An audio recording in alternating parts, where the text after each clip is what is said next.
I love your, for those who haven't read it, though, I would recommend, I'll take personal privilege and recommend your memoir, Colored People. Thanks.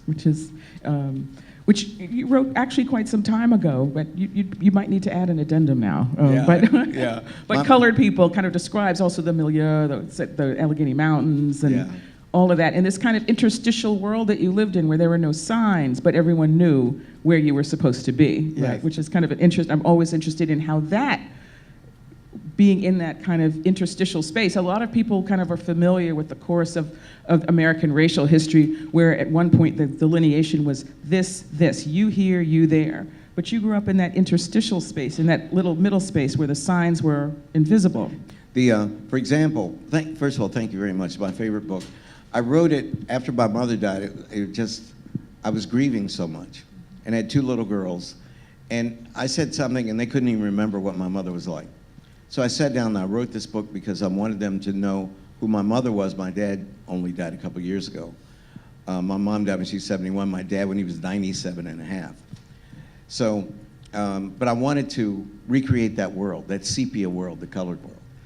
Fortunately, I never had an experience like many of the great black writers, like Richard Wright famously says that, you know, his teachers said Negroes should be carpenters or bricklayers. You know, my teachers, who were all white except for my typing teacher, junior year, always encouraged me. I was the smartest kid in the class. They treated me like a little prince. They always rewarded me.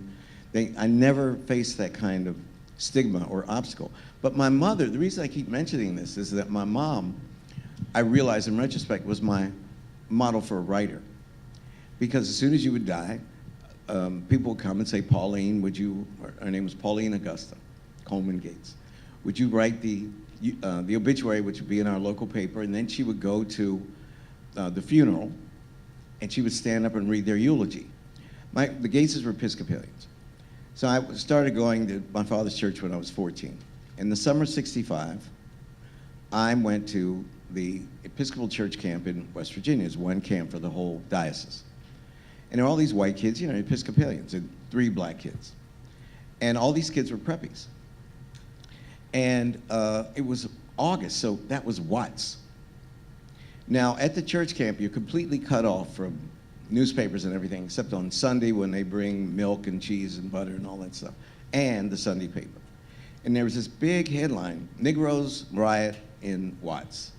So I didn't know, Michelle, what a riot was. I didn't know if white people were killing black people, or black people were killing white people, or black people, as I found out, were killing each other, or, I mean, burning down houses. And this, all the white kids sort of looked at me for a comment, and you know what that's like. You're the only one in the, you know, if you're the only Muslim in the classroom, people turn to you and say, okay, assalamu alaikum, tell me how do you people feel, you know? And that's how they did with us. And I found the whole thing very embarrassing. And a very sensitive Episcopal priest gave me a book. It came to my cabin, it gave me a book, and I looked down, there's this black man staring at me. And it took me a while to realize that he was the author. And it was called Nobody Knows My Name by James Baldwin. And I stayed up all night reading that book. And as soon as I got home, I ordered through the Book of the Month Club. I ordered everything James Baldwin, The Fire Next Time, Go Tell on the Man, you know, everything. And so I think that was the root of between my mother and James Baldwin. They were the roots of this, you know, I had this rational programming to be a doctor for all the reasons that you just said. Smart people are doctors, you make the most money, you have respectability. And if the Klan shows up, you can just pack up and split and go through the North and still be a doctor, right? You have maximum flexibility. But deep down, I wanted to be the person of the book. Even when I was enrolled in the English program at Cambridge, ostensibly to get a PhD, I was working in the summer and during vacations for Time magazine. So I've always had this dual, once I abandoned medicine, this dual career of being an academic and being a journalist.